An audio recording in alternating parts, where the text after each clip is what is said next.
I found this hutch at a Habitat for Humanity restore, and I thought it had a lot of potential for change. First of all, taking off that top cornice piece and the little railings would make a big difference. And of course, the finish was not in any good shape. That door you see there was not functioning well at all, and turned out it needed a lot more work. Usually, that's what happens. You find something like this and you think, okay, it needs some work. I can do that. And then as you get into it, you're discovering more and more that it needs to be done. And the finish was dried and flaky, and there was no way that you could do anything to that other than remove it first, because anything you did on top of it was just going to fall apart if you did. I am by no means an expert on refinishing furniture or even on painting. I'm still learning. I think everybody really is still learning, just some know a little more than others. When it comes to removing a stain or paint finish or adding a stain, I have a lot yet to learn. So if you've got some helpful advice, drop them in the comments. As for this method right here, I do like this a lot. It's kind of fun. It's using a carbide scraper to remove most of the finish instead of using a chemical stripper, and then sanding down the remainder to a nice smooth finish that's ready to accept paint or stain in this case. With every piece, I'm always cleaning it very well. Who wants to have somebody else's cobwebs and spider eggs? Not me. Then this drawer right here is the silverware drawer, and it just was really nasty as far as that lining was concerned. So it took some pulling, but I got it out. Now here, my husband is helping me. Sometimes I have to haul in the big guns. His name is John, and he is planing the inside edge of this door because somehow over the years the thing had settled so much that it just was off kilter, and adjusting the hinges just wasn't going to cut it. It needed to be planed. Now there you see, it's been demolished. Oh no. Now I'm taking and gluing some areas that needed gluing, drawers and different places. Not too bad on that, but after putting a base coat down on the drawers and the body of the piece, I knew that I wanted to give some kind of a decorative detail, folk art, Spanish, Norwegian, whatever you want to call it, look to it. But I didn't want to go too over the top with it either.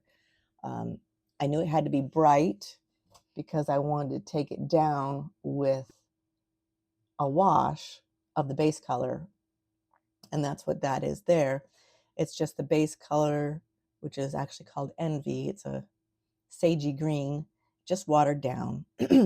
So I've sanded first to remove some of the high points of the paintbrush marks and reveal some of the layers of the paint. And then I've taken and literally washed over with that glaze and then just removed it, wiped it back.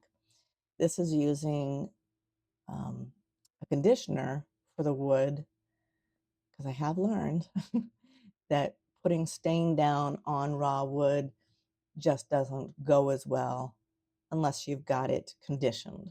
So that's what this is doing before I did a custom mix of stains for the top. And now I'm attacking the door. This is the one that was all wonky that had to be planed down, so it was easier to work on in the house. And I put my design on it, and I'm putting a white base down because the colors that I'm going to put down, I wanted them to be bright and pop. And if I just put them down on the green, they would have been more muted. So this makes them pop, which then I go and sand down and wash over with a base coat of green later.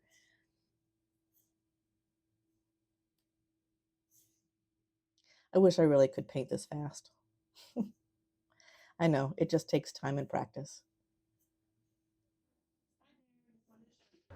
Hi there, I just wanted to show you my two-piece hutch that I just finished and take you on a little tour of what I did to it and kind of what it took on after its original look. I'm going to take off my glasses. So if you remember, the piece before had this scrolled piece of wood here, and I removed that, and then there were also right here on either end two little wooden doweled turned face fencing type pieces. I don't remember what you call them. Anyway, so that the bowls didn't like jump off all of a sudden, I guess. So I took those off as well and just really opened up that look, I think. Now obviously I painted it.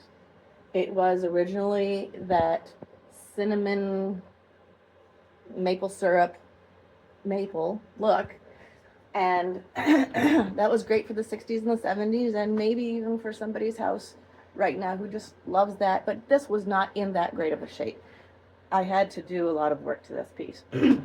I do want to show you that it has double plate racks here, which is nice, both on the top two and on the bottom shelf as well. And then the paneling behind it is the original beadboard paneling back here, so it fits in with that country farmhouse style with that look nowadays.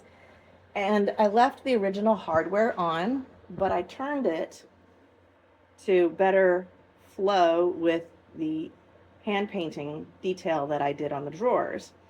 And sometimes that's just all the difference that it needs, is maybe just turning the hardware can make quite a bit of difference. And obviously I did paint them. All the hardware is the original maple wood hardware. So I painted those. And then there's some nice storage room in each of the drawers. And here is the label for St. John's, Cadillac, Michigan, where the piece was originally made. And then I will be putting my maker's stamp in as well. The third drawer here. And these drawers are all dovetail joints, both in the fronts and the backs of them. And you see that the top piece just sets off a little bit from the main piece. And since it is two pieces, if you wanted to, you could mount this to the wall up higher, say that your ceiling is quite lofty, which it's not in my case. But let's say you have a house that it is quite lofty and you have that extra space to mount this up higher on the wall and give yourself even more room here. You could certainly do that. That would be a really cool look.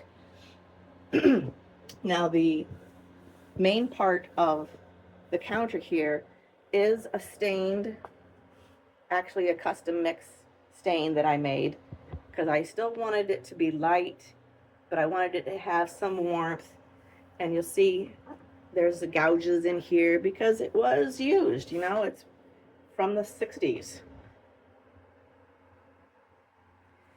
And then we come down here to cabinets, where I painted the inside just for a little pop of color, painted the inside of the doors, but there's quite a lot of space, and this shelf is set back, so you can stand up something higher here if you needed to, but great storage. And then the drawer here would be your typical silverware drawer.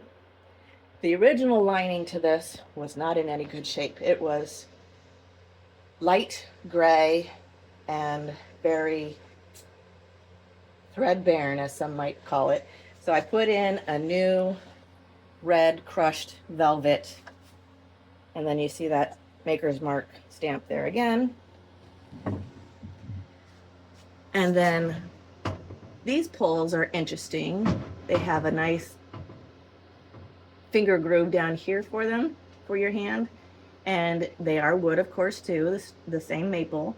But I did more of a red stain on this instead of painting them like I did the knobs, so that you could really notice that there is still a wood grain in there, and just to make them a little different. So these are all really good size drawers. And the original skirt is still here. I didn't change that.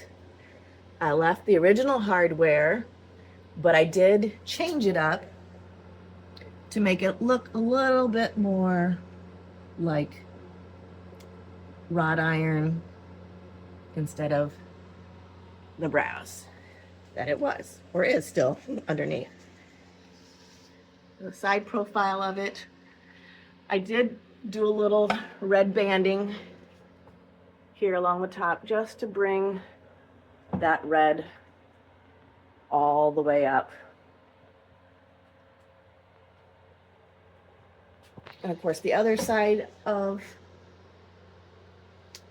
the cabinet doors here, these are actually the pieces that mount to the back side of the piece to keep it stabilized so it doesn't fall down on anybody.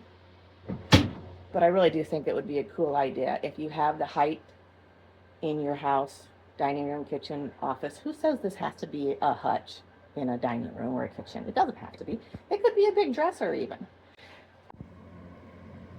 Here I wanted to show you a close-up of the painting on each of the doors.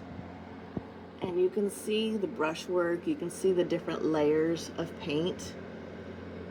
After I painted this originally, I sanded it down, and then I used the same base coat in a wash over the top of it to more of a integrate it into the piece instead of making it stand out so much.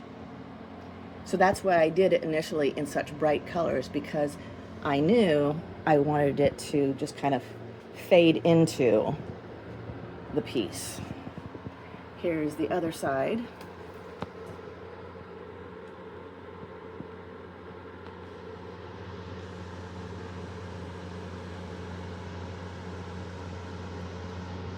So it helps to give that look of, this is an aged piece, maybe passed down from generation to generation, and could be passed down yet again.